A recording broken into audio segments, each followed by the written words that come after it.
entendeu, cara? Bom, bom dia, cumprimento os senhores. Bom dia, cumprimento os senhores conselheiros, senhora assessora de Câmara, com a composição regimental, declaro aberta essa sessão e anuncio o primeiro processo para apreciação no dia de hoje, item de número 1 da pauta, PPA final 26379, autuada impugnante pela parte Rocinho Brasil S.A.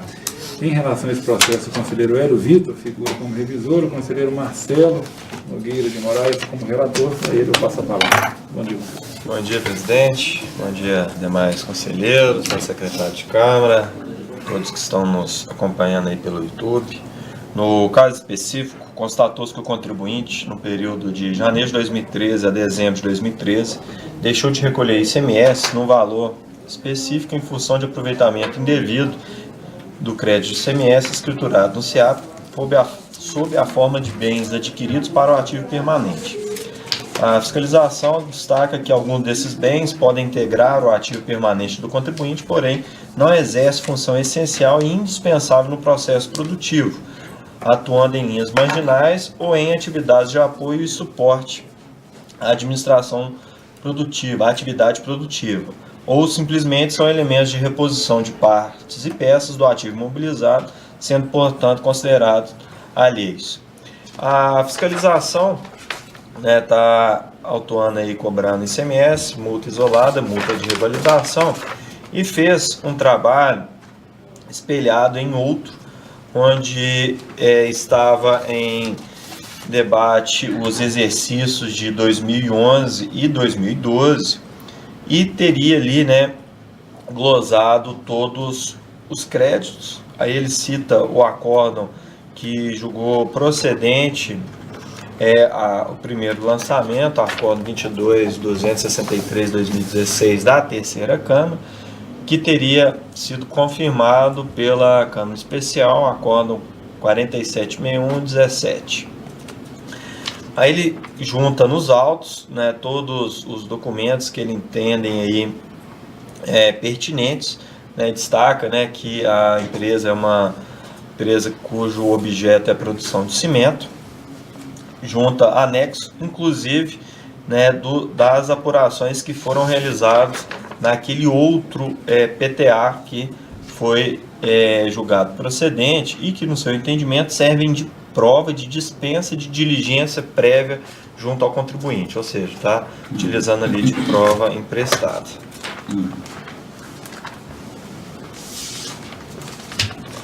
O contribuinte, ele é devidamente intimado. No primeiro momento, ele alega uma decadência parcial do lançamento, por entender que aplicaria aqui o disposto no parágrafo 4º do artigo 150, com que, levando em consideração a data da sua intimação do auto de infração, que ocorreu no dia 8 de novembro de 2018, ele entende que os fatos geradores anteriores a 8 de novembro de 2013 estariam decaídos. Posteriormente, no que diz respeito ao mérito, ele vem trazendo algumas considerações, no que diz respeito à norma de regência, vem colocando que os bens sonda, radar, silo, clinquer, bomba submersa, Magaf, Claridon, mini escavadeira, Bobcat, sonda radar de nível para moagem de cru e calço para anel de forno, eles não são destinados à mercância, possuem vida útil superior a 12 meses e seriam aplicados na manutenção das atividades das empresas, motivo pelo qual ele entende que a glosa foi realizada de forma equivocada. Ele vem trazendo considerações específicas sobre as respectivas peças, trazendo no seu entendimento ali que a análise da fiscalização ocorreu de forma equivocada. Ele vem colocando que tem o direito ao crédito a bens indispensáveis que são realizados para atividades fins da empresa. Ele trata ainda sobre questões atinentes às multas, alega aí um bis idem da acumulação da multa isolada com a multa de revalidação e ainda a ilegitimidade da multa fixada em 100% do tributo. Ele requer prova pericial, apresenta quesito às folhas 78 e com isso encerra as suas argumentações. A fiscalização, por sua vez, ela vem combatendo aí todos os argumentos do contribuinte, ela faz até um longo arrazoado do que o contribuinte colocou na sua peça de impugnação e no que diz respeito à decadência, entende que não se aplicaria ali o 150 parágrafo 4º e sim o 173 inciso 1º, com que não teria ali fundamento.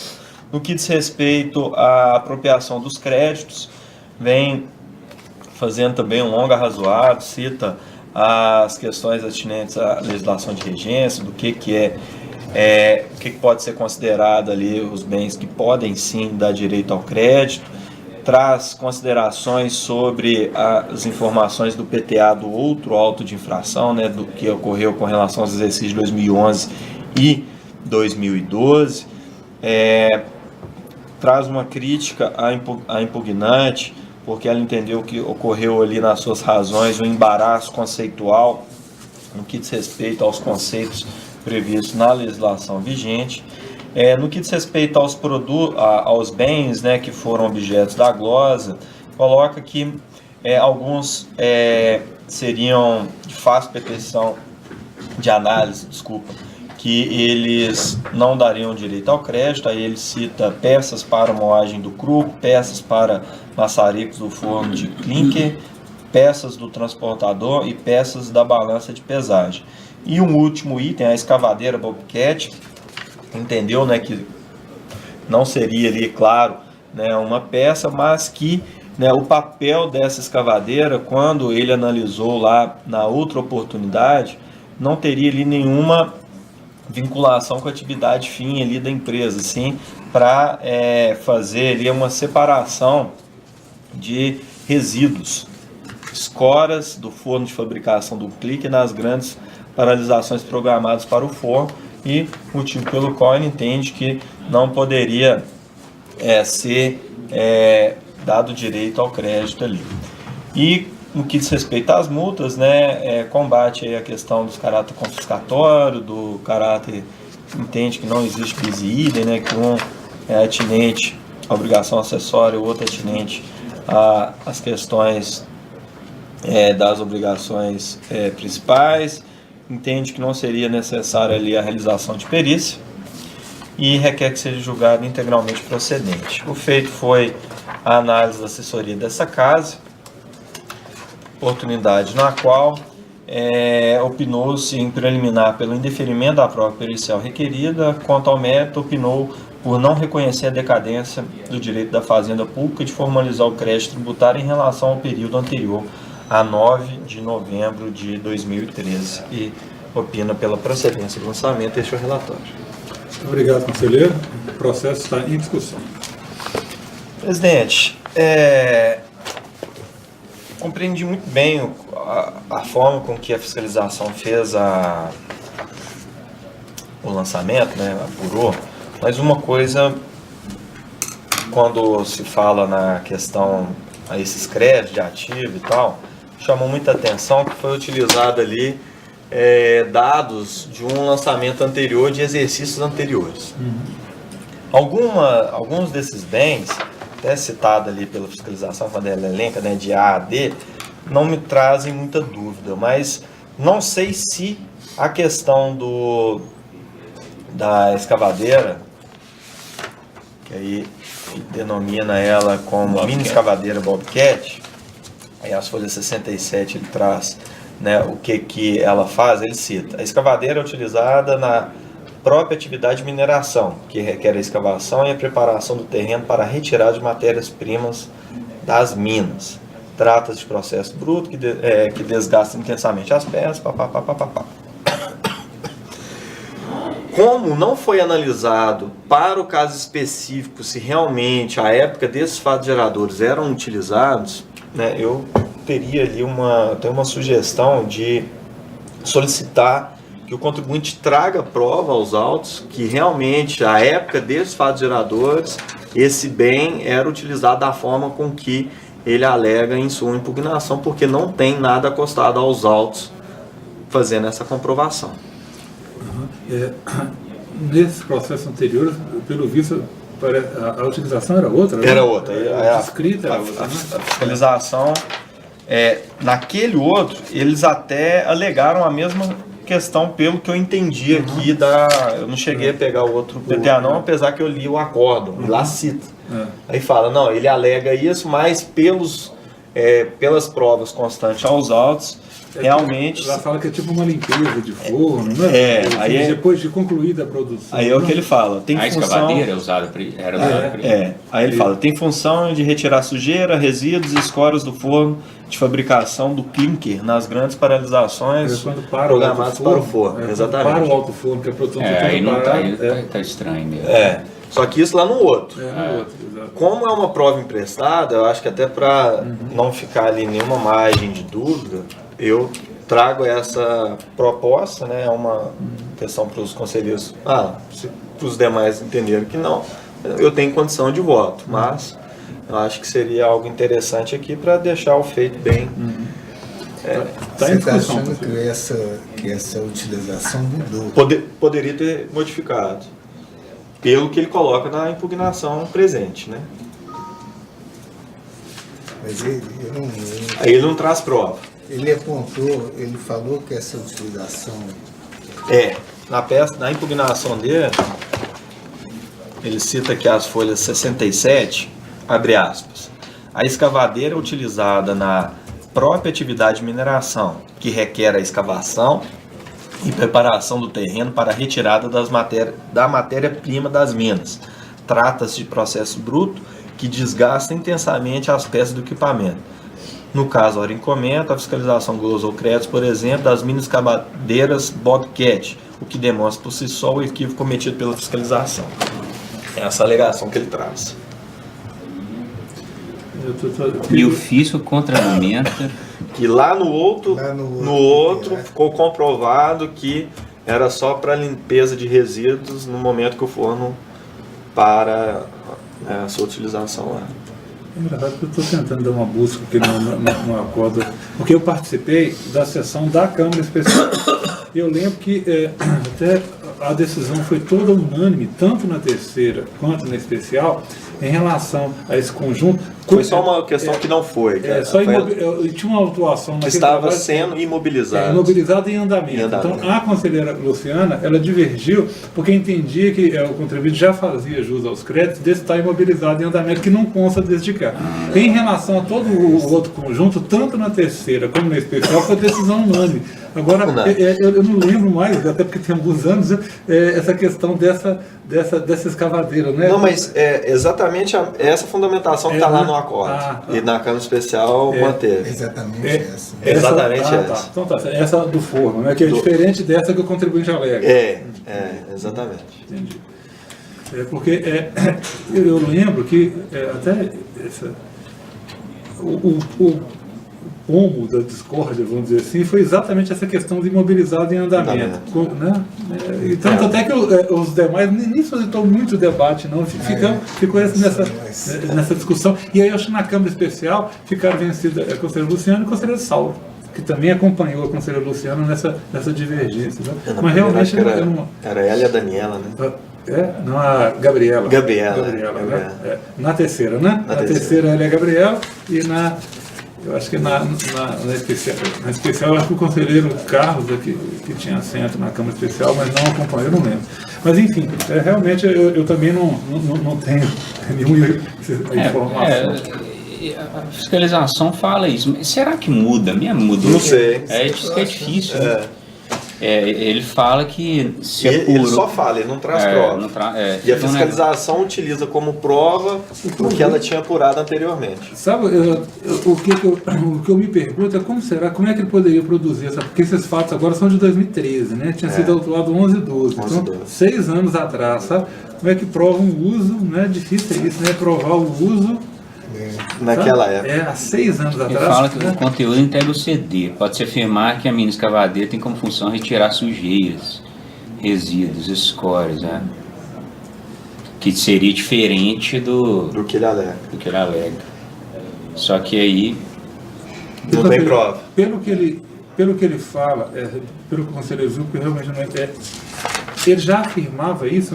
Afirmou isso no outro também. No outro também? Pelo acórdão eles afirmaram isso. Tanto que ele vem, no acórdão coloca, o impugnante fala que é utilizado para isso, mas as provas aí, fala lá dos anexos e tal, demonstram que não, é só para fazer a limpeza, igual tá nesse agora. então dá para enfrentar, ué. Então, aí é uma Eu tô achando, sugestão. porque o que acontece? Então você já teve esse mesmo debate lá, né? Fez um novo auto de infração. E porque também eu acho que realmente não é uma prova fácil, não, sabe assim? Né? Eu não sei o que tinha no outro, né? Isso que a gente não sabe. Né? Não que tem tinha no outro acesso. que levou a Câmara, as duas, né? Tanto a terceira como a especial, a não discutir esse ponto e a unanimidade entender procedente a autuação nessa parte dessa minha escavadeira. Eu também não lembro, realmente eu não lembro. Agora, a minha dificuldade, eu temo, porque realmente é uma prova muito difícil, né? Será que vai ter foto, né, lá de 2013? Entendeu? Assim, né, e já tendo discutido isso, num processo que chegou até com sustentação, que eu estou vendo aqui, a Câmara Especial.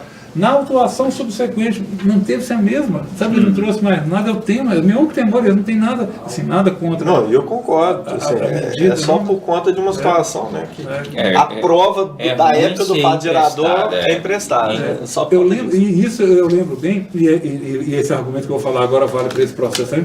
Todo o resto, afora esta máquina, são peças. Né? E como peça tem aquela restrição imposta pela legislação do aumento da vida útil em 12 meses. Ele chega a afirmar, mas assim. Não tem prova. Não Aqui tem também prova. não traz nada. Então, assim, aí eu lembro que a discussão na época foi concluída, olha, tudo mais aqui é peça, peça tem essa condição, tem que estar escriturado no ativo, essa condição ele cumpriu. Está tudo no CIAT e tal, né? Está escriturado como imobilizado.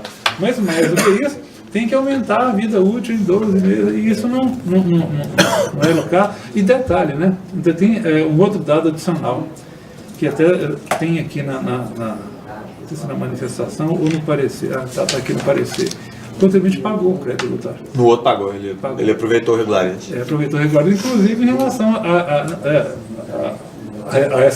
esses mini-cats da vida. Então, assim, esse conjunto, sabe, mas eu tenho dúvida se justifica a gente, né, já que é a mesma discussão, ele não trouxe prova. E em relação ao anterior, ele foi lá e quitou.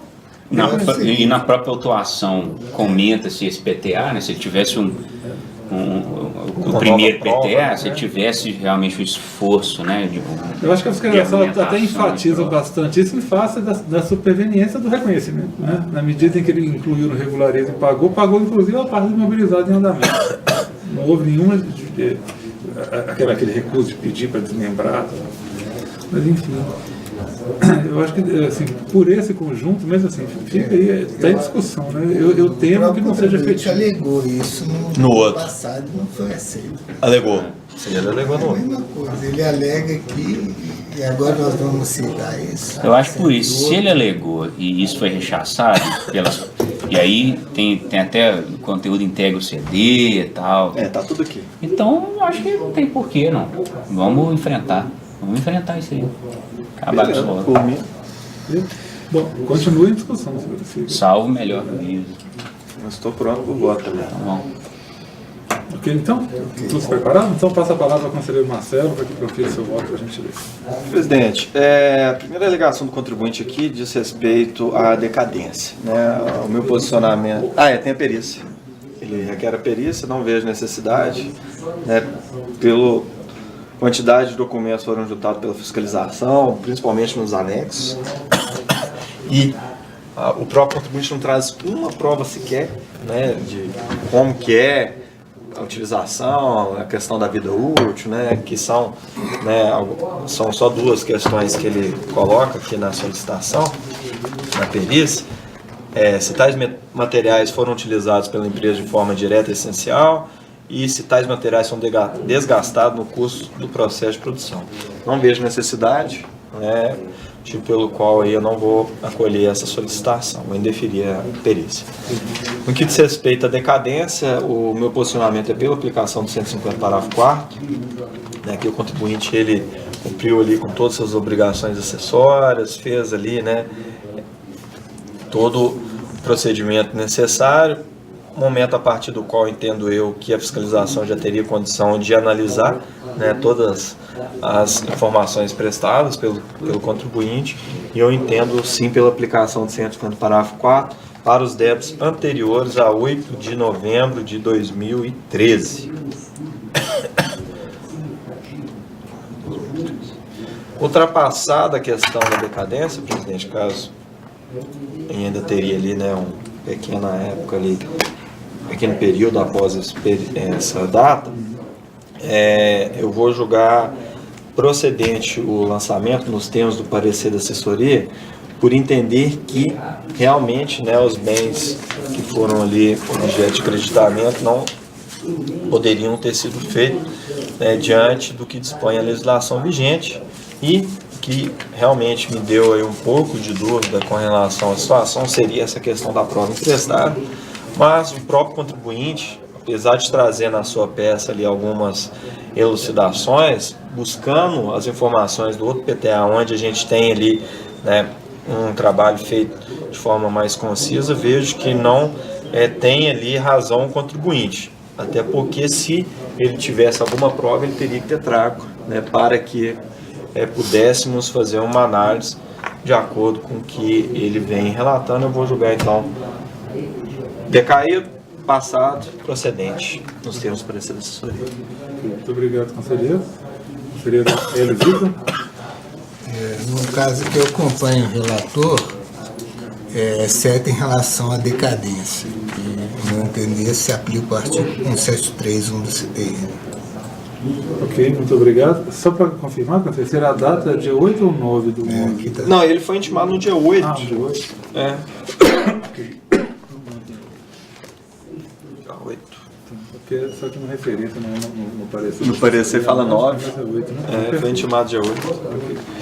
Ok, muito obrigado. Então, conselheiro Hélio já cumpriu o seu voto. Conselheiro Bernardo. Com o relator, presidente. Obrigado, conselheiro. Eu vou pedir licença ao conselheiro Marcelo e ao conselheiro Bernardo, né, também para divergir só em relação à questão da decadência, em face do entendimento já antigo aqui, né, e em relação aos demais aspectos, pelos mesmos fundamentos, eu acompanho os votos que me antecederam, de sorte que acorda a Câmara Especial em preliminar unanimidade em indeferir o pedido de perícia, quanto à prejudicial de mérito pelo voto de qualidade em não reconhecer a decadência do direito da Fazenda Pública constituir o crédito tributário, vencidos em parte o conselheiro Marcelo, relator, e o conselheiro Bernardo, que reconheciam em relação às exigências anteriores a 8 de novembro de 2013. No mérito, há unanimidade em julgar procedente o lançamento nos termos do parecer da assessoria. Designado relator, o conselheiro Hélio Vitor. Muito bem. Vencido este processo, passamos ao item de número 2 da pauta, autuado PL Placas Eireli, com a palavra o conselheiro Bernardo. Obrigado, presidente. Renovo meu cumprimento aí a todos. A autuação aqui foi lavrada contra a PL Placas Eireli e como co-obrigado Túlio, que é o sócio dela. Tá?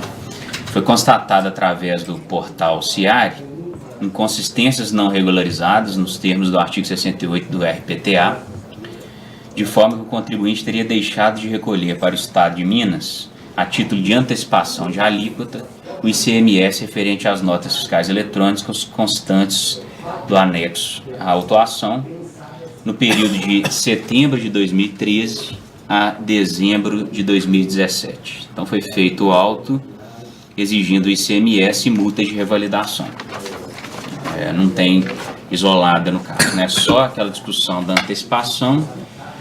Não são muitas notas, o auto é relativamente pequeno e é de fato um contribuinte do Simples que, insatisfeito, apresentou a impugnação, arguindo que não deveria arcar com esse diferencial de alíquota. Ele argumenta, traz aos autos aquelas discussões da problemática do diferencial para empresas do Simples na saída, né?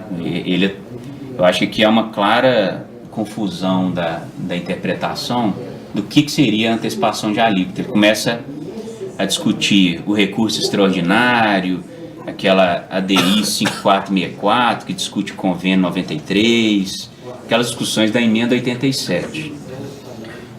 Então ele pugna argumenta que, por ser empresa do Simples, não deveria arcar com esse ICMS. Transcreve a jurisprudência e requer um integral cancelamento do lançamento. O fisco se manifesta, arguindo que a antecipação de alíquotas tem autorização legal, na forma do artigo 13, parágrafo 1º, 8º, 13, a linha G, item 2 da Lei 123, então traz o respaldo legal da exigência da antecipação da alíquota. Julgamentos a seu favor, inclusive aqui do Conselho, especificamente no ponto da controvérsia aqui jurídica, né? É uma questão jurídica mesmo, aspas, acho que vale a pena que diz o fisco. Em síntese, no auto de infração, temos a responsabilidade pelo recolhimento do imposto atribuído ao contribuinte enquadrado como microempresa ou EPP na condição de destinatário, já que se refere à obrigatoriedade de recolhimento da antecipação de alíquota por ocasião das aquisições interestaduais para industrialização/comercialização. Por outro lado, a cláusula 9ª, questionada na ADI 5464, que o contribuinte argui a seu favor, né, atribui responsabilidade ao contribuinte enquadrado como microempresa ou EPP na condição de remetente pelo recolhimento da diferença de alíquota nas operações com bens e serviços a consumidor final não contribuinte localizado em outra unidade federada. Fecha aspas. Então, pugna o fisco pela procedência do lançamento. É o breve relato. Muito obrigado, conselheiro. O processo está em discussão. Interessante como é que tem chegado esse caso, sempre o mesmo argumento. Tem uma confusão, uma confusão entre... de fundo na venda e na aquisição. Nesse caso até ele cita, além da DI 5464, um recurso extraordinário, né? 970.821. Esse até tem por objeto essa discussão de antecipação, diferentemente do outro, tá? Que ainda não fechou. Não fechou, exatamente. Até a última pesquisa no site do Supremo, data de 20 de março, está conclusa o relator. Nem julgado foi ainda, né? Então é um contribuinte do Rio Grande do Sul. Oi? Ele está com o Gilmar Mendes, né? Não lembro, eu acho que é. Acho que é com o Gilmar Mendes. É um contribuinte do Rio Grande do Sul que ajuizou essa discussão. Agora, a ADI 5464 é outra coisa, é outra matéria, né? Pediu vice Gilmar Mendes. Marcelão é expert nisso aí, né, Marcelo? Então, está acompanhando de perto. Né? Mas realmente, assim, as últimas autuações dessa natureza que chegaram aqui, todas tinham um argumento. Eu fui relator de um, acho que o Marcelo já foi também, e é recorrente esse argumento. Esclarecido. Ok, todos esclarecidos? Passa a palavra com a conselheira. Obrigado, presidente. Como a gente já, até na fase de discussão, parece cristalino aqui, né? São discussões diversas. A impugnação do contribuinte trata de um argumento que, inclusive, não tem, que ele ignora, né, a existência do 13, lá da obrigação da antecipação mesmo, que é de fato discutido, mas em outra discussão judicial, que ainda não finalizada. É bom dizer, até nós estamos aqui pelo YouTube também, é bom registrar que a questão da exigência de antecipação, né, como bem colocado pelo fisco, visa justamente trazer uma isonomia na comercialização dos bens, de forma a não privilegiar algumas aquisições, em detrimento até do Estado de Minas Gerais, né, de contribuintes que aqui estejam. Então, com essas singelas razões, eu voto pela procedência do lançamento. Muito obrigado, conselheiro. Conselheiro Hélio Vitor. Pela procedência do lançamento. Muito obrigado, conselheiro Marcelo. Acompanhe. Obrigado, eu também acompanho pelas mesmas razões, de sorte que acorda a primeira Câmara à unanimidade em julgar procedente do lançamento. próximo item da pauta de hoje, item de número 3, autuado Leandro Alfredo do Carmo, PTA final 05970, conselheiro Bernardo como revisor e este conselheiro como relator. A autuação também não é novidade, né? Autuações dessa natureza têm vindo várias aqui ao Conselho de Contribuintes. Trata-se daquele confronto efetuado entre as informações prestadas pelos contribuintes e as informações fornecidas pelas administradoras de cartões. A partir deste confronto, a fiscalização identificou e acusa a realização de saída de mercadorias desacobertadas de documento fiscal. A acusação essa que gerou as exigências de ICMS, multa de revalidação e multa isolada. Aqui eu já adianto, foi observado o limite das 2 vezes o valor do imposto incidente na operação. A peculiaridade aqui desse processo, e isso é assinalado no relatório fiscal, é que desde a sua constituição em 2012, o contribuinte se estabeleceu como microempreendedor individual, e a fiscalização assevera que ele perdeu essa condição no ano calendário de 2016 por excesso de ter excedido o limite da receita bruta de R$60 mil, previsto no parágrafo 1º do artigo 18A da Lei Complementar 123. E a fiscalização até esclarece que esse excesso se consolidou no mês de novembro de 2016 e a fiscalização só, e como foi mais de 20%, então, ela só passou a exigir, né, as rubricas que estão aqui nesse auto de infração a partir de então. Como o contribuinte nunca entregou DAS SN, né, porque continuou, né, enquadrado como tal, a fiscalização esclarece o seguinte: olha, que foi utilizado como base a íntegra das informações prestadas pelos administradores, exceto no mês de novembro, em que se tomou só o valor de R$ 951,06, foi exatamente o excesso. A partir daí, restou caracterizado deste excesso. Então, esse foi as informações das administradoras excediam esse montante, mas em novembro foi considerado só os 951, né, que seria exatamente esse excesso, e a partir de então, as informações prestadas pelas administradoras. O auto de infração é instruído com o relatório consolidado dessas informações das administradoras.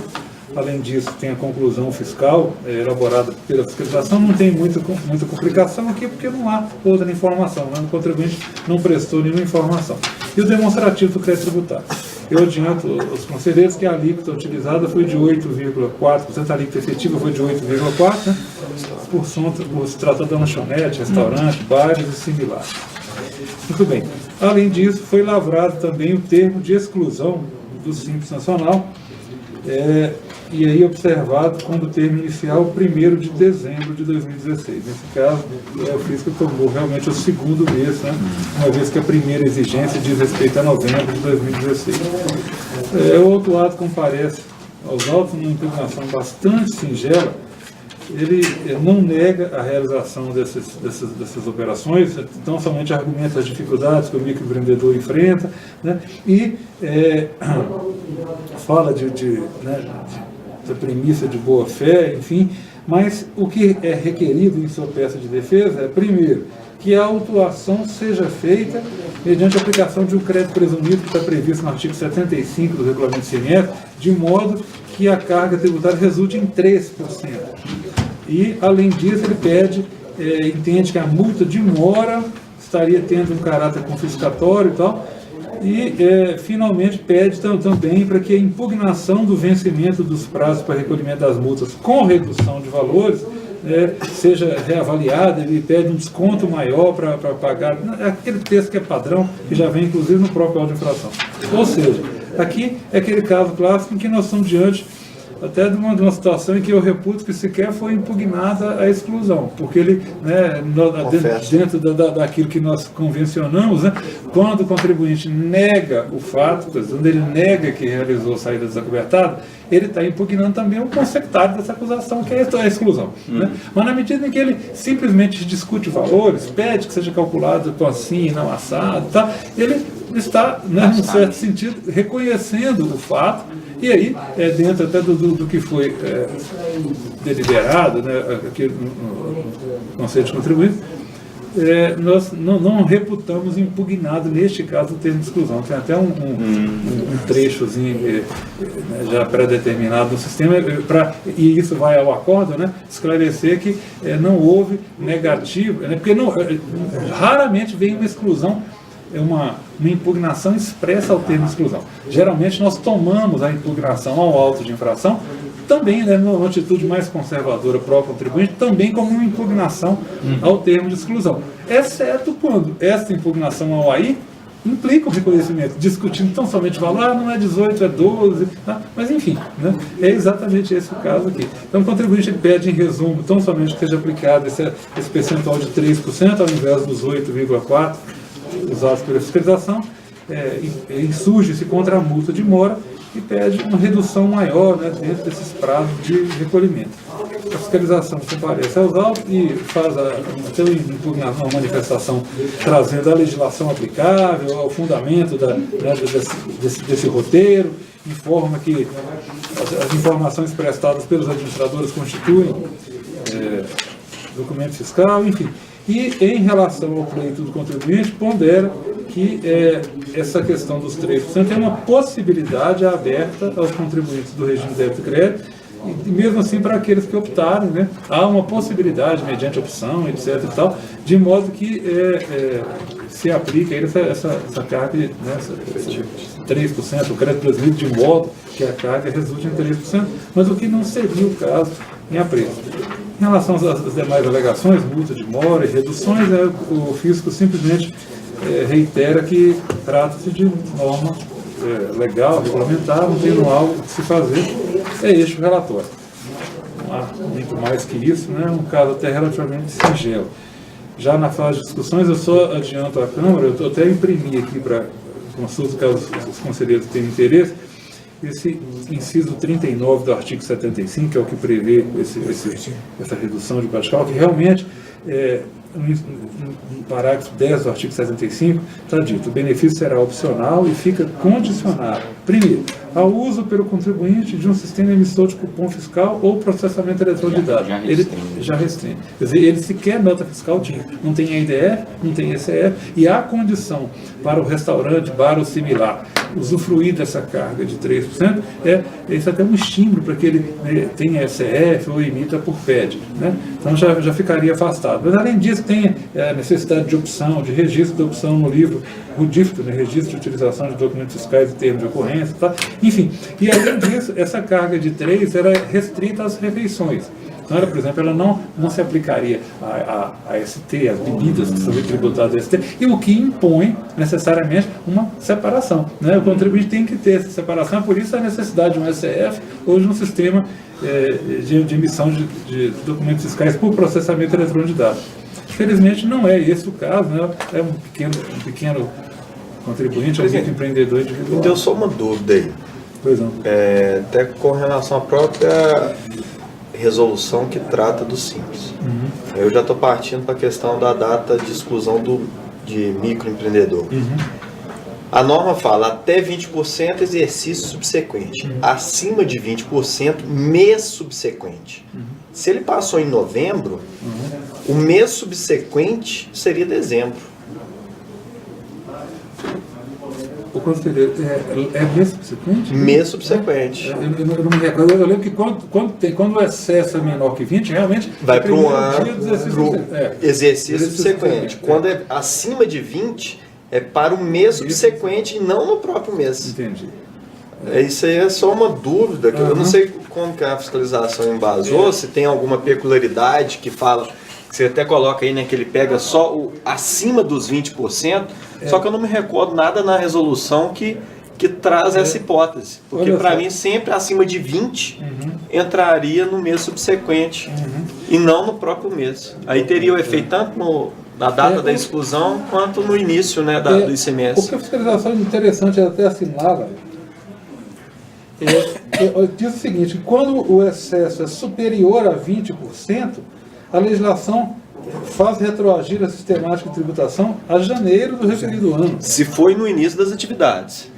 Se foi no início das atividades. Primeiro ano, né? Sim, porque aí pressupõe que ela já não preencheria no início das atividades. Já. Aí retroage a janeiro. Entendi. Se foi em anos subsequentes, é no mês subsequente, não. Entendi. E aí, realmente, conselheiro, aqui, até para que não haja dúvida, né, em relação a. É no início situação das atividades dela? Não, porque ele se inscreveu em 2012 e vinha desde 2012 como microempreendedor individual. Aí a fiscalização destaca o seguinte, até para que não haja dúvida, eu vou ler. Sendo assim, vamos ver. O desenquadramento do termo do artigo tal ocorreria em 1º de janeiro do ano calendário subsequente, no caso 2017, na hipótese de não ter ultrapassado o limite em mais de 20%. Tá. Aí chega, mas não é o caso aqui, né? Aí ele traz essa informação de retroagir para 1º de janeiro, mas o conselheiro Marcelo lembra bem que isso é em relação ao início de atividades, né? Aí prossegue a fiscalização. Sendo assim, a partir do excesso de R$ 951,06, e coloquei em parênteses, faturamento acumulado de janeiro a novembro foi exatamente 72.951,06. Passou, sim. Né? Passou exatamente os 72 mil, que é 20% de 60, e ultrapassou em R$ 951,00. Ou seja, realmente, o excesso se verificou, o excesso dos 20%, né, se verificou em novembro. Né? Tanto assim que, a partir da adequação sistemática de tributação do Simples Nacional, deveria contribuir ter transmitido o PGDAS, o que não ocorreu. Tá? E aí fala, a fiscalização utilizou para o cálculo do semestre as informações prestadas pelas operadoras de cartão, exceto no mês de novembro, onde foi considerado somente o excesso de 951, de acordo com o que foi relatado anteriormente. Ou seja, a partir dessas informações, e realmente, até em relação às planilhas que estão aqui, o excesso só se configurou em novembro realmente. Né? Em novembro realmente. Então, você está procurando checando, né? Em se confirmando que esse desenquadramento deveria se operar a partir de 1º de dezembro, né? Aí teria não só a questão da exclusão, mas o próprio Constituição, que aí você tiraria o dezembro, tiraria o novembro. Exatamente. Aí a reiteração seria só em janeiro. Exatamente. Então, em se confirmando isso, que o conselheiro Marcelo está... Estou olhando aqui na resolução 140. Não sei se aqui, a gente abre aqui a resolução CGSN 140. Eu acho que a nossa norma era a mesma que estava naquela anterior também, né? Vamos ver. Desenquadramento. Enquanto F, desenquadramento. Enorme.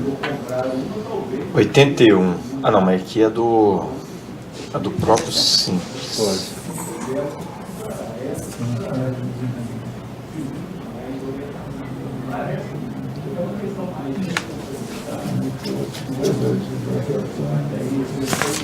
Pode ir no próximo.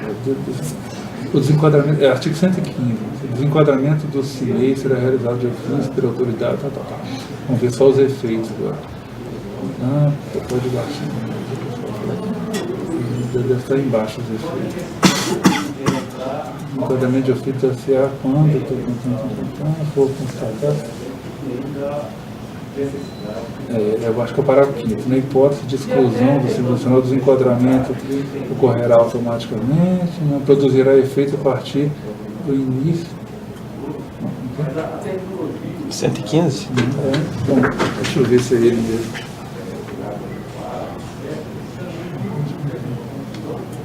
Parágrafo 8º. Não exceder o 20%, isso mesmo. Aí o 9º que fala acima, exceder de 20.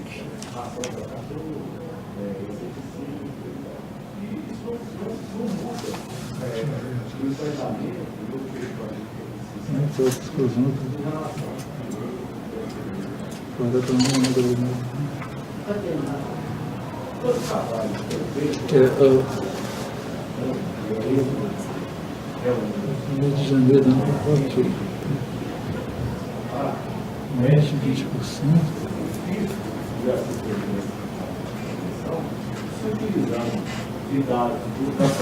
Mas não fala, né? Os efeitos.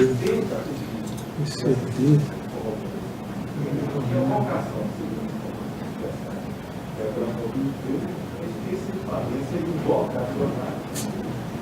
Para essas atividades não profissionais.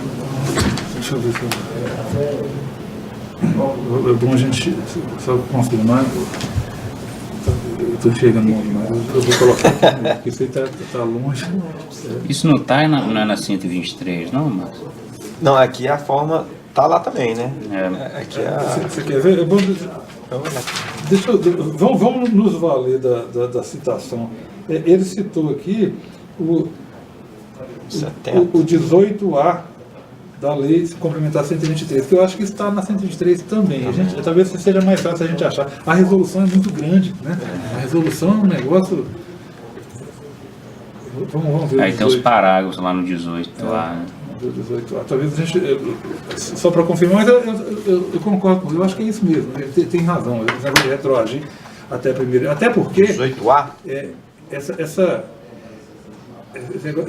retroação é 18A. Tá. Chegar nesse aqui, ele é gigante. Né? Tá, para os efeitos do meio, tá. O artigo 18 é primeiro.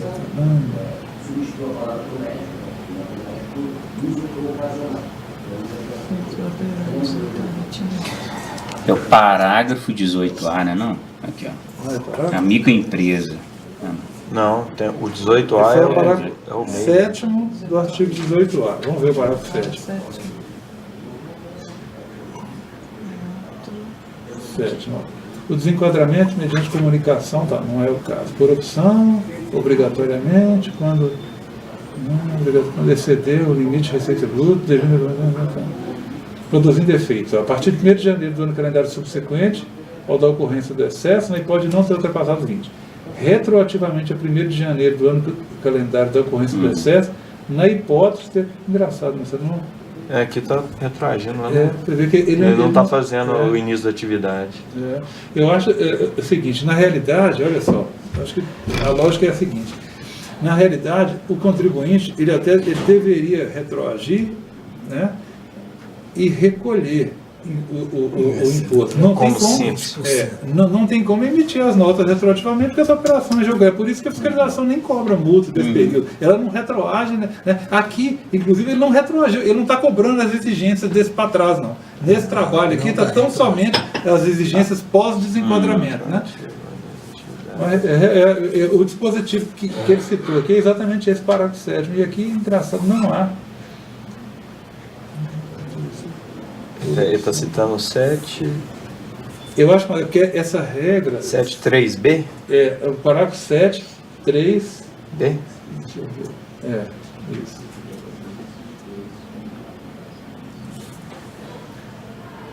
Então, aí, na verdade, ele teria que ter cobrado tudo.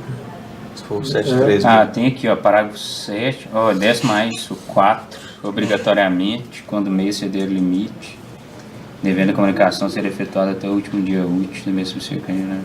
Produzindo efeitos. Aí que fala do início da atividade. Retroativamente ao início da atividade, na hipótese de mais de 20. A partir de 1º de janeiro do ano calendário, na hipótese de não ter ultrapassado em 20. Aí não fala quando passa de 20.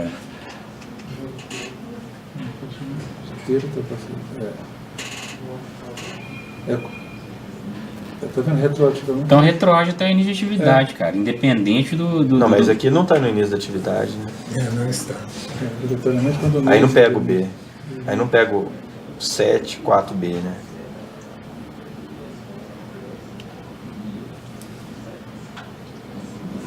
Qual que é a diferença do 3? Não, você vai estar desenquadrado. Obrigatoriamente quando o meio exceder no ano calendário, o limite de receita. Quando ele faz a comunicação. Não.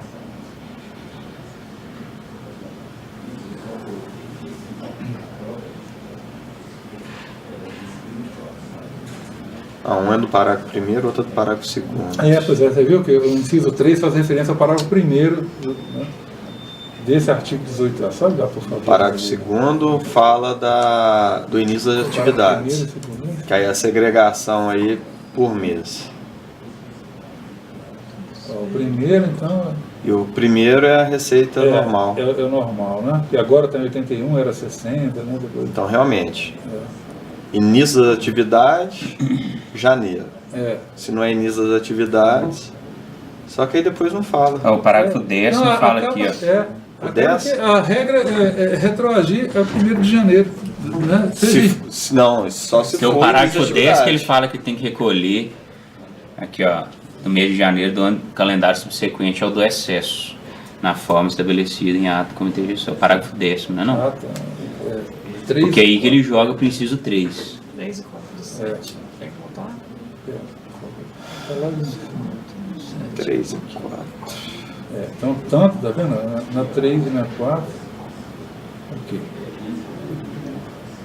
Então é por isso que você joga para frente, no mês de janeiro do ano calendário subsequente ao do excesso. Esse foi. Eu tenho um ponto que eu... Não é ele não é o parágrafo 10, não? É o parágrafo 10. né? Aí é o 3 e o 4. Aí não está dentro do 3. Sem acréscimo. Aí por isso que ele tá pedindo essa diferença. Deverá recolher a diferença sem acréscimo. Só que aí não é... Teria que ser a partir de janeiro, né?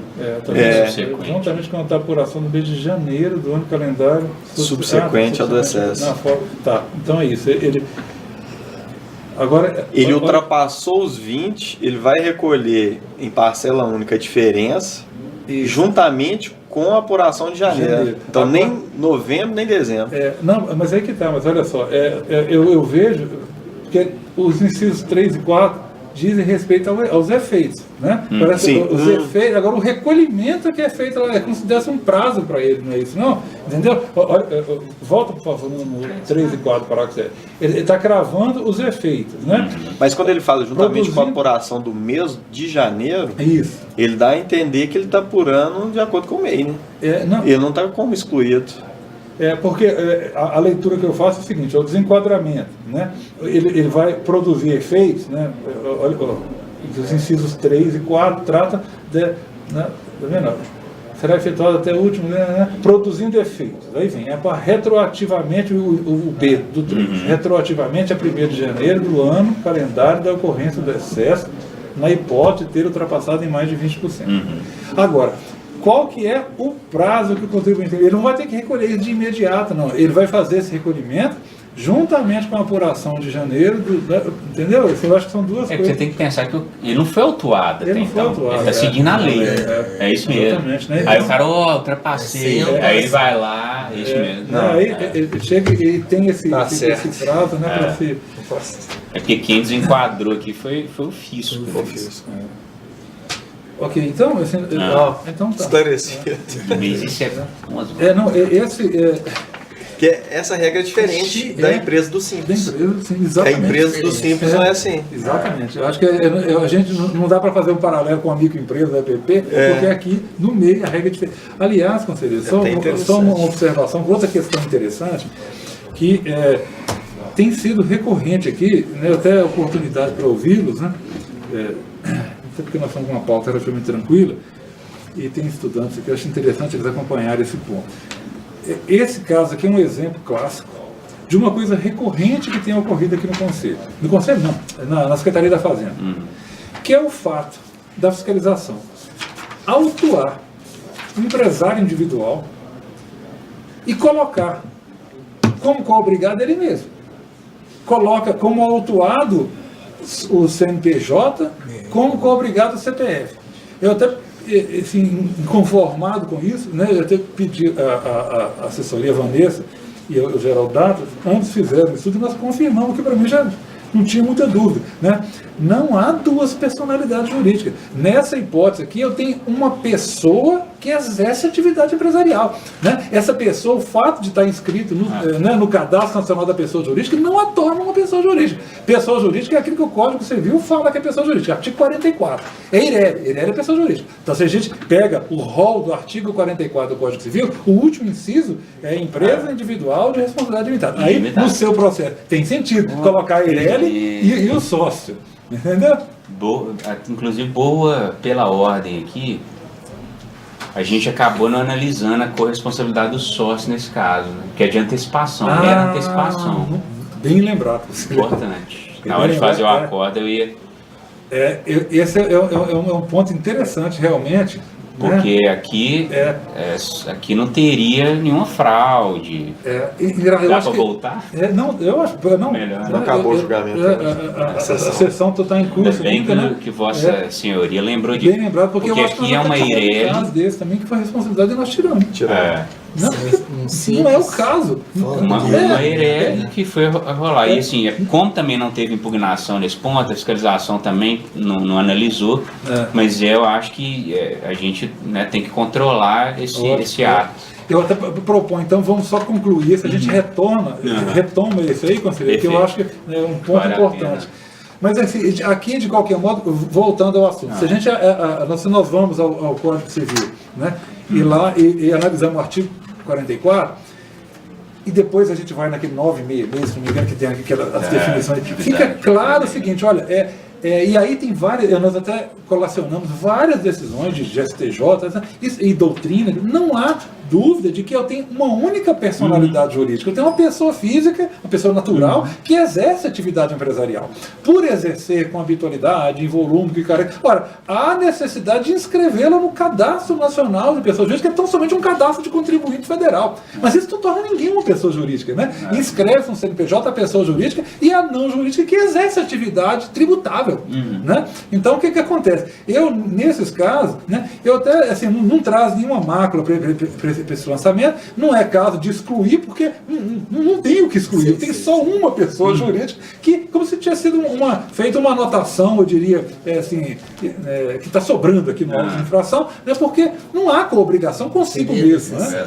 É verdade, assim, a noção de solidariedade pressupõe inexoravelmente a pluralidade de personalidade jurídica. É impossível ser solidário comigo mesmo. Né? Então, em que pese, e aí o fato desse senhor Leandro Alfredo do Carmo ter uma inscrição no cadastro de contribuinte federal, tal como ele tem no estadual, ele também tem uma inscrição estadual, né?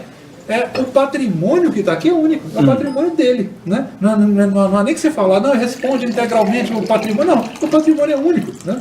E aí, nesse caso, conceitualmente falando, nós estamos diante de um contribuinte, não de um responsável, né? É uma pessoa só, que é o realizador do fatigador, tem relação pessoal direta com a situação que constitui. Né? Então, assim, eu me abstenho assim, de maiores considerações, eu não faço sequer referência ao fato, né, no acordo de que há como obrigado, que, a meu ver, não há. Há uma anotação aqui. É como se você autuasse uma pessoa jurídica e colocasse ela mesma como obrigado. Mesma situação. Formalidade. Né? Mera formalidade. E nós estamos, inclusive, encaminhando esse estudo que foi feito, com essa jurisprudência que foi colacionada e com essas observações doutrinárias, à superintendência do crédito tributário, para que eles reavaliem, porque eu acho que essa orientação está no manual. Está no manual. Eu não sei, às vezes foi feito há mais tempo atrás, antes do advento da IREA, quer dizer, isso tem de ser atualizado periodicamente, porque as coisas mudam, a legislação societária muda, tá? Mas enfim, aqui eu acho que não há nem que se discutir, nós temos que nos manifestar a respeito disso. Acho que é algo que... Agora, presidente, já tem gente casando com ela mesma. Não sei se você viu as notícias da semana. Né? Vocês viram isso? Tem uma só parênteses para manter jocosamente aqui, saiu na imprensa regional, é daqui de BH, uma moça que vai casar com ela mesma. Acho que é esse fim de semana o casamento. O que me preocupa mais não é nem tanto o casamento, é se ela resolver se separar. Mas é porque ela aí que eu acho complicado. Já estiver dando certo. Vai ter que chamar a polícia. Ela é dona de buffet de casamento. Acho que vai acabar se promovendo. Já está no estado de Minas. Ela pode ser um lance marketing. Assim. Mas aí vai ter igreja, tudo. Vai tirar aliança. Deve ser lá onde vai pôr, né? Tira do dedo para fora. Pode fechar a parede aí pra piada do dia. Não, mas Prometo que não. Realmente eu não sabia. Assim, algo parecido está ocorrendo aqui. Ele casou-se no Polo Pacífico com ele mesmo. Mas enfim, todos aptos então. Muito bem. Diante de tudo que foi dito, tento esclarecer essa questão que também realmente a mim me preocupou, porque ficou evidente também a impossibilidade de aplicação desse crédito presumido que foi invocado, né? Eu vou julgar procedente o lançamento. Passo a palavra ao conselheiro Bernardo. Obrigado, presidente. Acompanho integralmente Vossa Senhoria. Muito obrigado, conselheiro Hélio. Também acompanho. Obrigado, conselheiro Marcelo. De acordo, presidente. Muito bem. Então, até para fins, acorda a primeira Câmara, então, em relação a esse processo, item de número 3, a pauta Leandro Alfredo do Carmo, a unanimidade em julgar procedente o lançamento. Aproveitando a bem lembrada observação do conselheiro Bernardo, e até para que fique registrado isso, inclusive na gravação que está sendo feita, né, eu vou chamar novamente o item de número 2 da PL Placas Eireli. Já havíamos discutido o assunto, inclusive votado, mas eu vou recolocá-lo em discussão, né, para que a gente aproveite a oportunidade em face desse aspecto que o conselheiro Bernardo vai chamar a atenção. Obrigado, presidente. Agradeço até a sensibilidade de Vossa Senhoria aqui por retomar a ordem. Esse caso é justamente um que foi bom até a discussão, ter trazido à baila essa questão do co-obrigado, que eu lembrei de que no caso aqui foi colocado como co-obrigado o sócio dessa Eireli, do contribuinte PL Placas, mas como não houve impugnação dele próprio, sequer a contribuinte trouxe a discussão do cabimento ou não dessa corresponsabilidade, então acabou passando batido. Mas eu acho que nós, no dever de controle do lançamento, podemos apreciar essa questão para evitar injustiças. A acusação, vale lembrar, é aquela mera discussão de antecipação de alíquota, então não há um intuito fraudulento aqui nesse caso, me parece. A fiscalização arrola como co-obrigado com base no 135.3, ou seja, teria que ter uma infração à lei. E como já há muito pacificado, né, o mero inadimplemento não é uma infração à lei para fins de corresponsabilização. Então, eu entendo prudente a exclusão do co-obrigado nesse caso, não tendo trazido à fiscalização qualquer elemento para demonstrar que ele participou de alguma fraude ou a fraude ao fisco mineiro. Então, é só aditando o voto. Então, o voto é pela procedência do lançamento, procedência parcial do lançamento com exclusão do co-obrigado.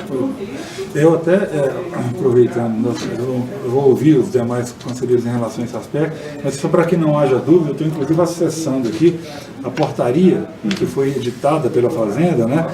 A portaria interpretativa do artigo 135, que arrola os casos, em que arrola números claros, os casos em que deve constar o co-obrigado, a portaria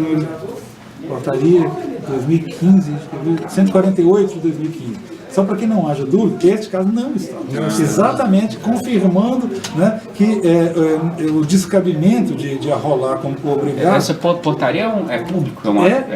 É uma portaria da Secretaria de Fazenda, da Subsecretaria da Receita Estadual, está disponível no site, a portaria SRE número 148 de 2015.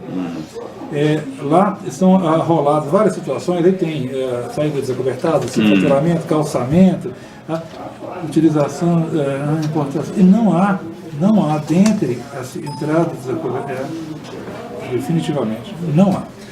Essa situação não está arrolada, o que só confirma o fato de que até a própria Secretaria, quando resolveu interpretar ou reduzir a termo a sua interpretação dos casos que se citariam, não arrolou. Mas passo então a palavra agora ao conselheiro Hélio Vitor em relação a essa questão, conselheiro. Não, eu acompanho. Conselheiro Marcelo?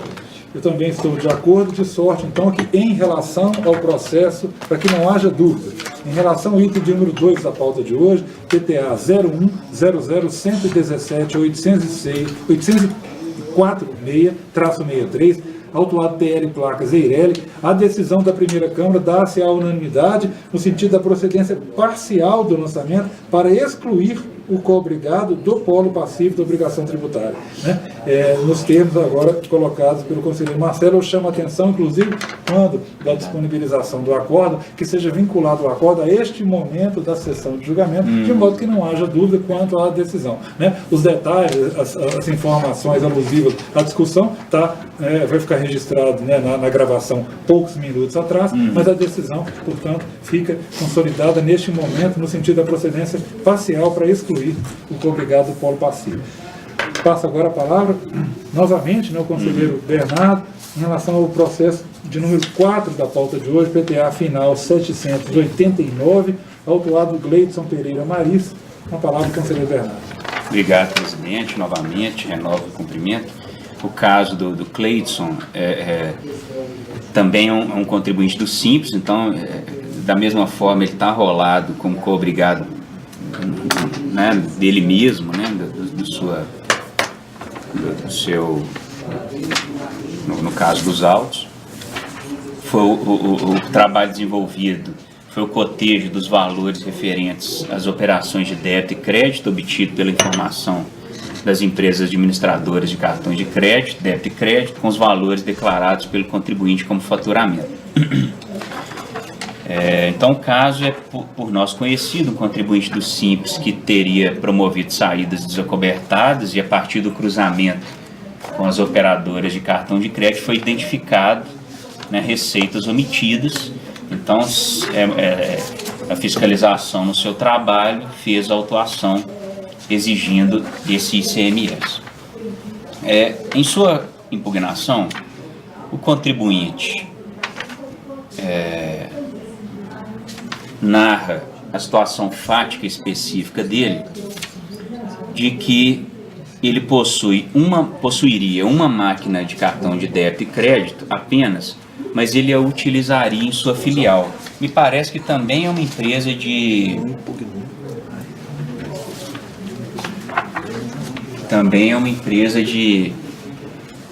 lanches e teria uma filial, e ele argumenta que teria promovido saídas pela filial. E aí ele traz uma alegação importante aqui.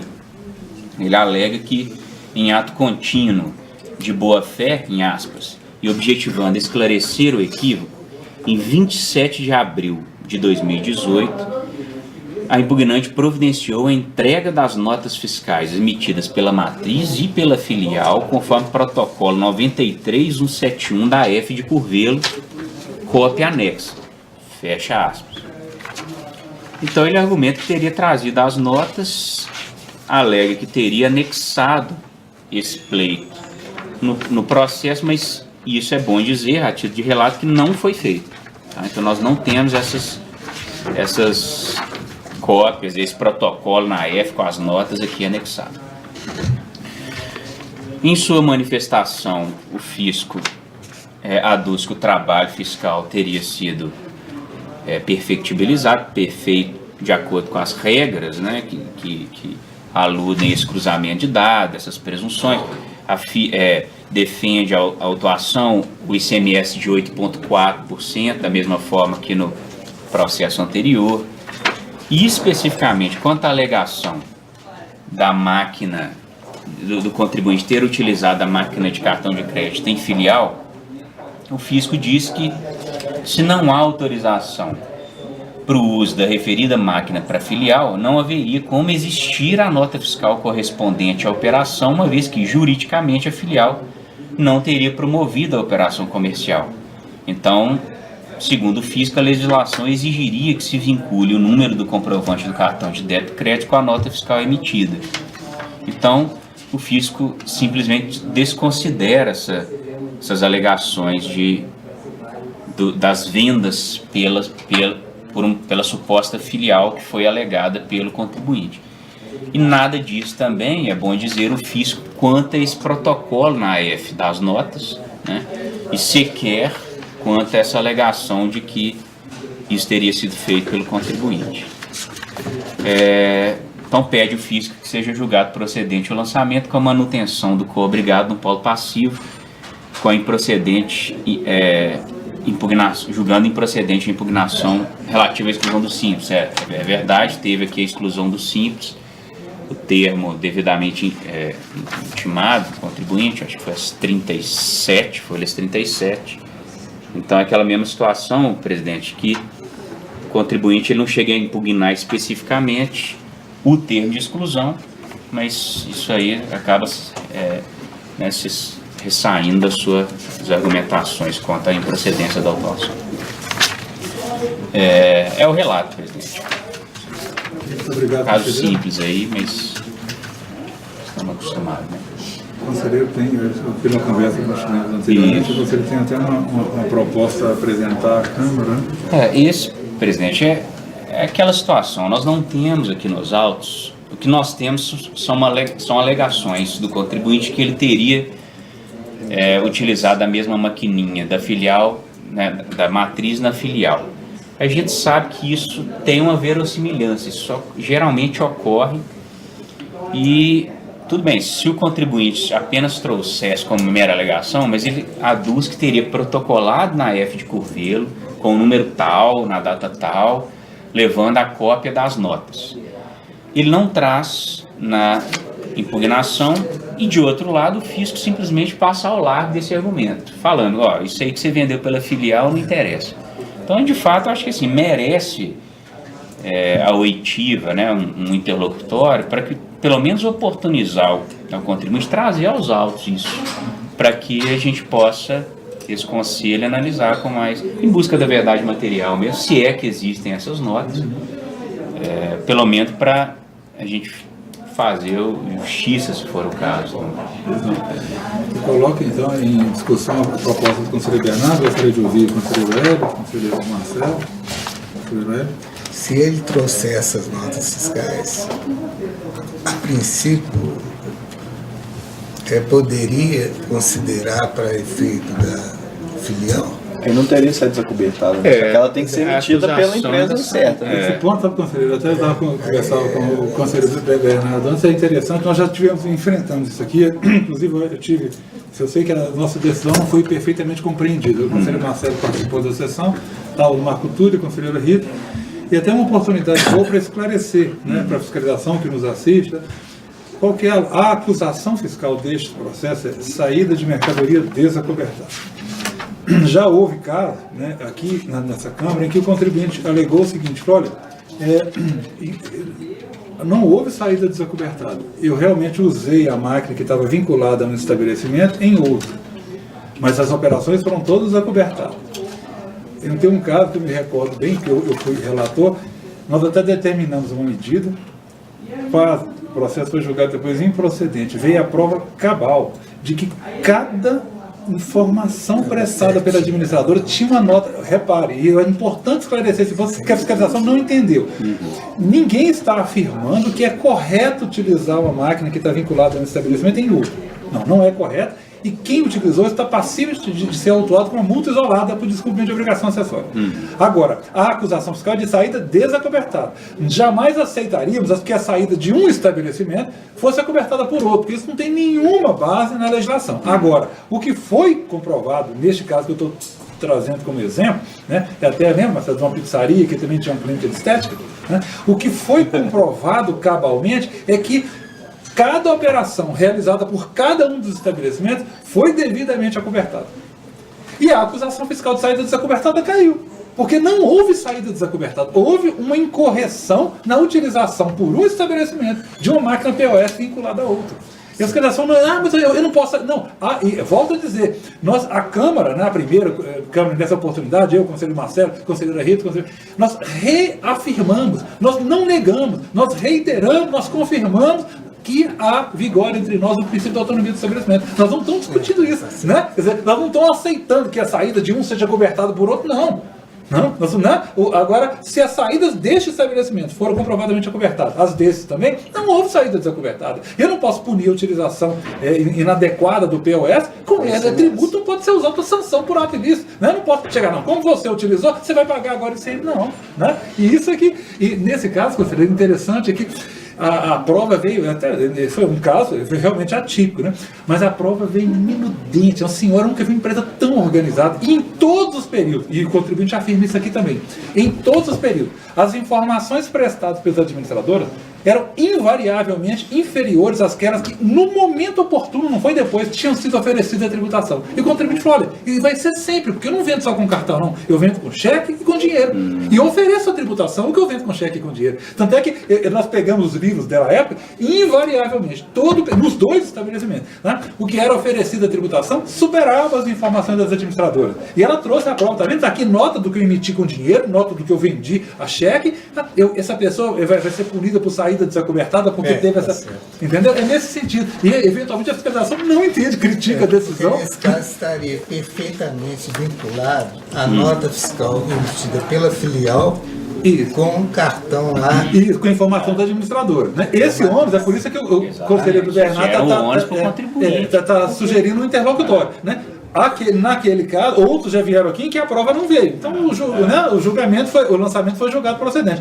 Mas como já houve casos em que a prova veio, né, e esse ônus é do contribuinte, né, a proposta se entende bem é de um interlocutório para que o contribuinte traga aos autos a comprovação, né, de que emitiu os documentos fiscais que são havidos por inexistentes, vamos dizer assim. Se essa prova vier, e essa vinculação tem que ser feita por ele, a decisão é uma. Se não vier, a decisão é outra. Milita contra ele, em desfavor dele, a utilização inadequada das máquinas. Porque aí ele vai ter que fazer essa vinculação. Tem um ônus. Ele tem um ônus por conta disso. Né? E ainda assim está sujeito a ser autuado por uma multa isolada, se não fizer uma denúncia espontânea disso. Né? Ele pode fazer uma denúncia espontânea e afasta a multa isolada. Até acho que, se realmente é o caso de não estar faltando nota, ok, oriente, não faça mais isso, mas assim, o bem jurídico principal, que é o cumprimento da obrigação principal, foi tutelado. Né?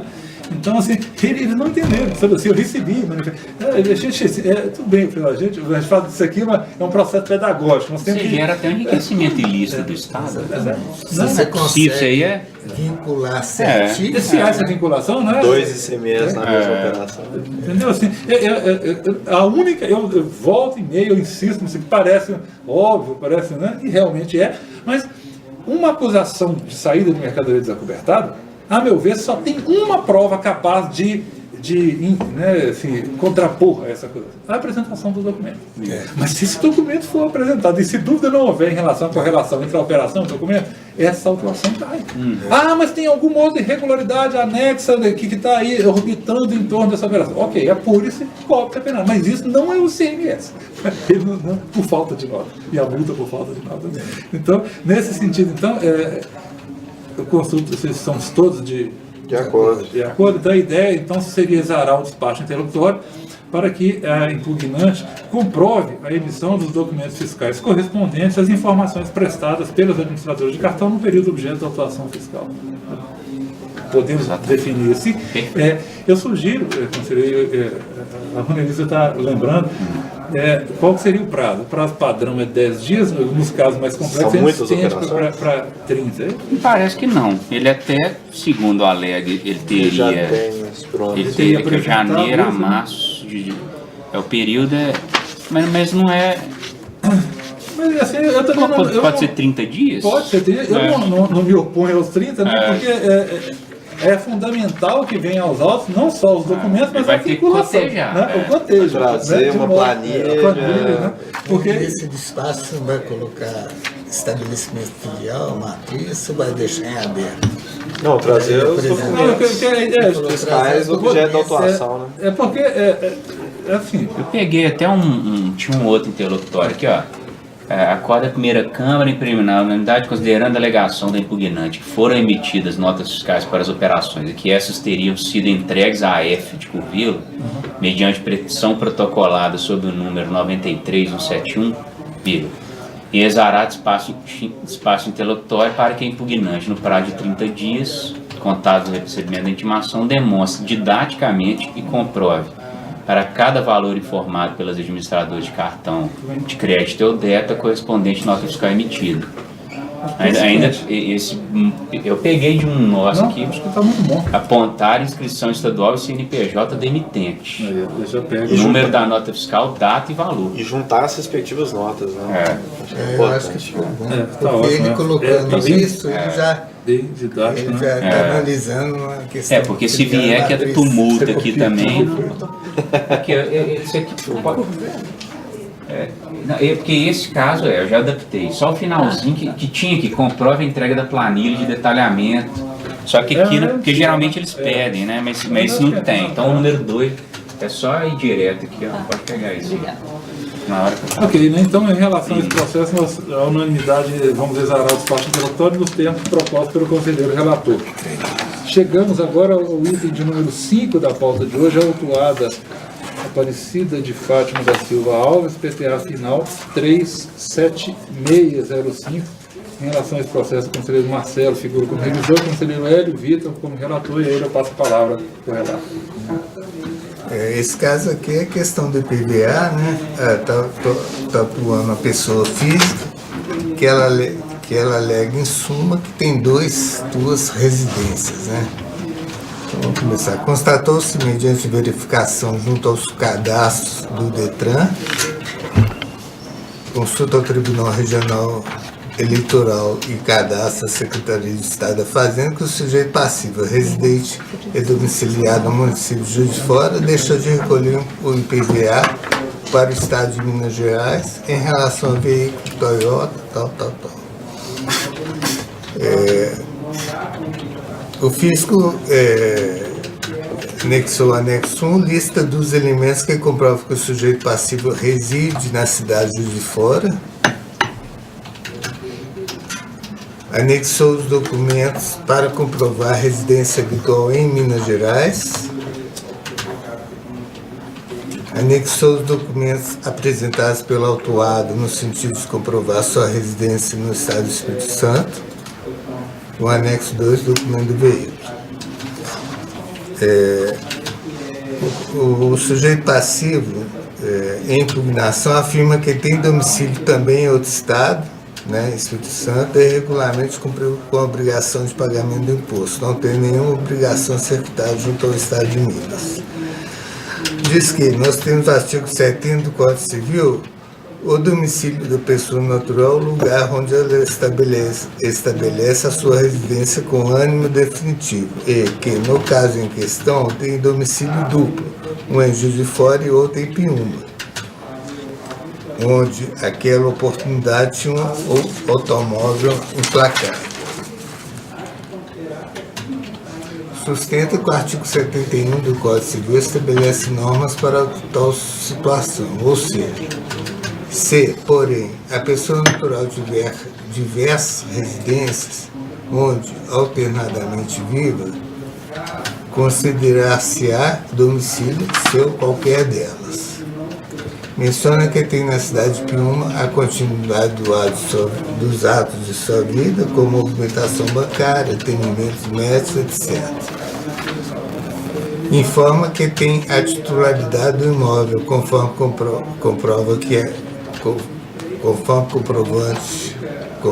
comprova o documento de aquisição do imóvel em Piúma, e que assim possui 2 domicílios, anexo documentos. O fisco se manifesta afirmando que o contribuinte residente no município de Juiz de Fora deixou de recolher o IPVA para o Estado de Minas, que o veículo encontra-se registrado e licenciado indevidamente no Estado do Espírito Santo. Diz que a controvérsia ao caso presente concerne na contrariedade da autuada quanto ao tema da residência habitual ou domicílio tributário acusados pelo fisco. Salienta que o domicílio tributário em relação à exigência do imposto sobre a propriedade de veículos automotores é definido conforme a legislação pertinente. Menciona a lei número 14937, em seu artigo 1º, o IPVA incide anualmente sobre propriedade de veículo automotor sujeito a registro, matrícula e licenciamento no Estado. Acrescenta que a condição determinante para que o veículo esteja sujeito a registro e licenciamento está prevista na Lei 9.513, que instituiu o Código Tributário Brasileiro. entende que, diante da especialidade da norma, as definições apontadas pelo autuado na impugnação, invocando os artigos 70 e 71 do Código Civil, não são aplicáveis ao presente caso, pois a matéria discutida é de natureza tributária e obtém acolhida no CTN, artigo 127, que define o domicílio tributário como a residência habitual.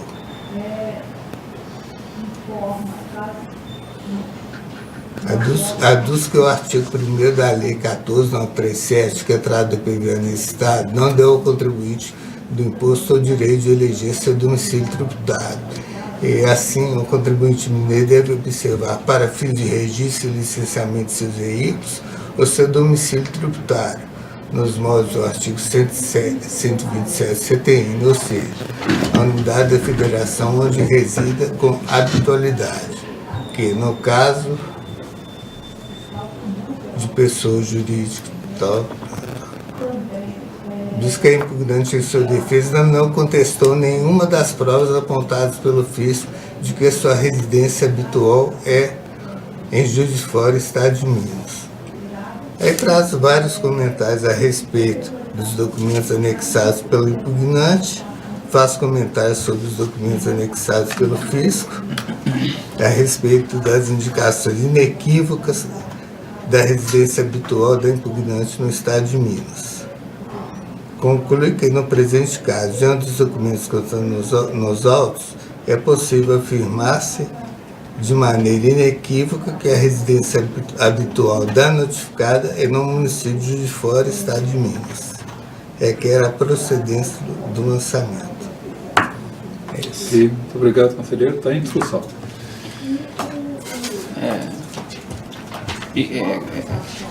Essas provas dela de que ela está em Piúma, de que ela teria um domicílio lá,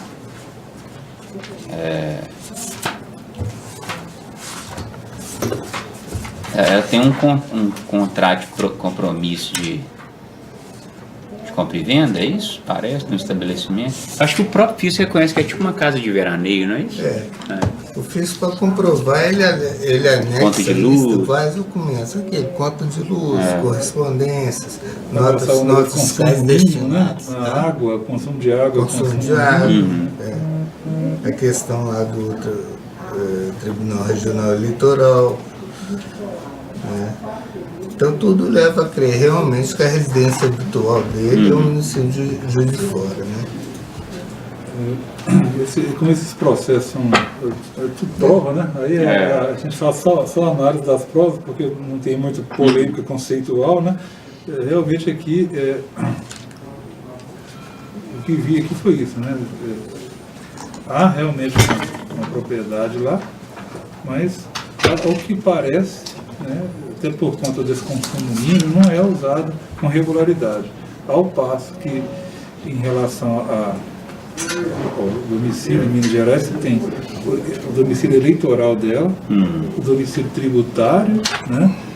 Além disso, o fisco traz várias notas fiscais de aquisições ao longo desse período, né? Que consta como endereço lá em Minas Gerais, aqui em Minas Gerais, né? O fato de que tem outro veículo também registrado aqui, né? Que até que sim, em princípio, né? Mas enfim, por outro lado, conselheiro, o que a impugnante traz? Na verdade, ela traz o comprovante que ela é proprietária do imóvel em Piúma, né? Entendi. Traz o comprovante de propriedade. Isso não quer dizer que seria o seu domicílio. Claro. Tá? Não, parece não ter dúvida que a habitualidade é aqui. Não sei, né? Esclarecido? Muito bem. Então, podemos passar a fase de votação, então? Passa a palavra ao conselheiro Hélio Vitor, que profira o seu voto, por gentileza.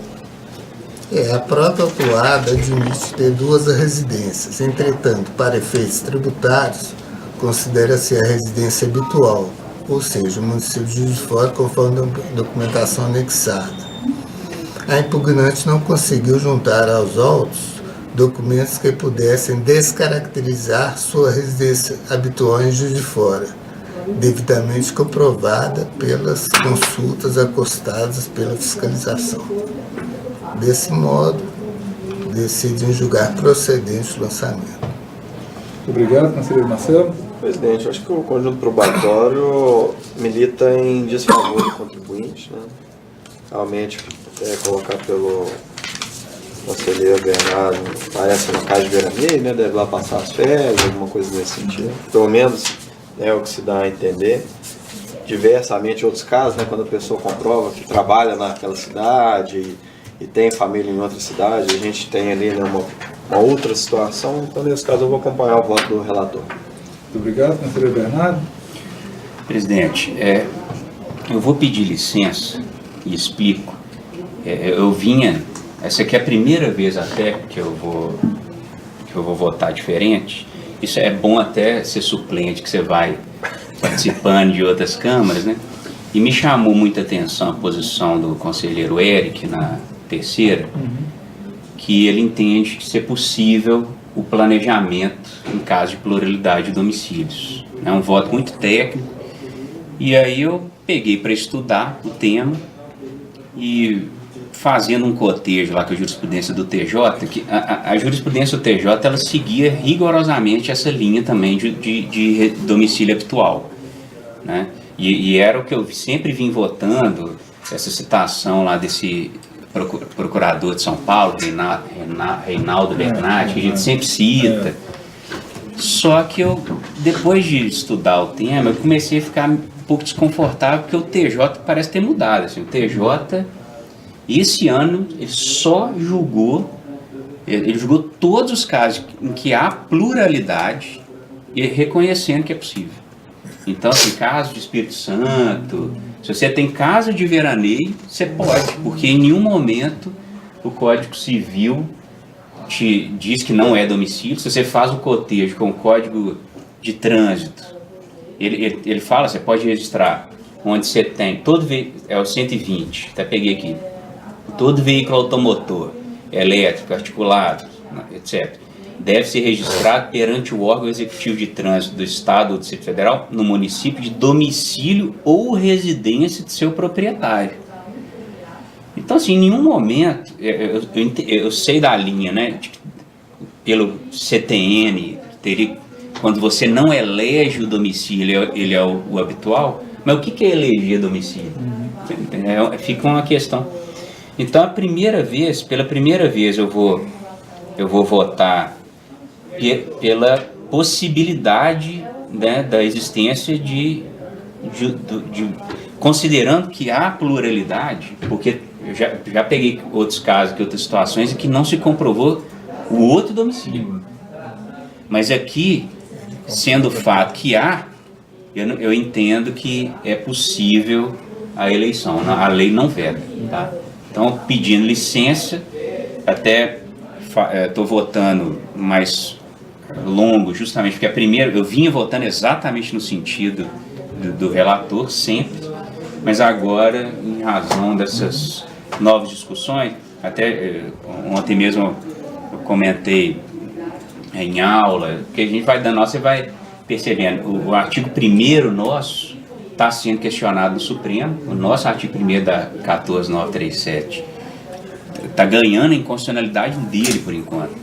Até não é um caso de pluralidade, é caso de planejamento mesmo, e me cheira até fraude. É caso de aí a empresa que está sediada, parece que é em Goiás, ela muda, a gente sabe que é diferente. Mas assim, a questão ainda está à tona, então eu prefiro fazer um voto vencidozinho aqui para registrar. Perfeito. Muito obrigado, conselheiro.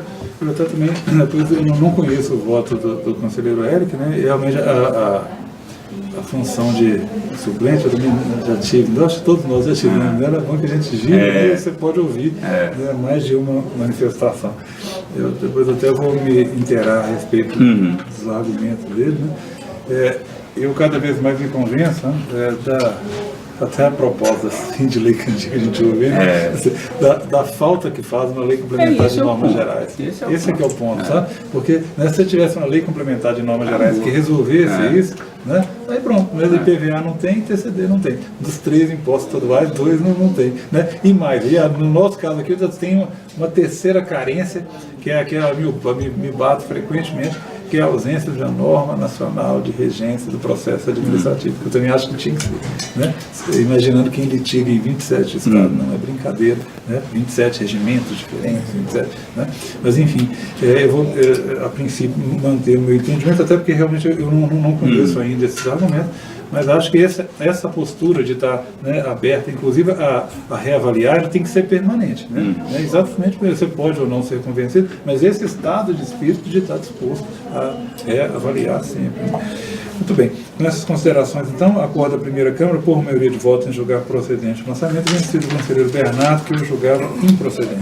Com esse processo, nós encerramos a pauta de hoje. Eu agradeço aí aos senhores conselheiros. Obrigado, presidente. Deu uma café.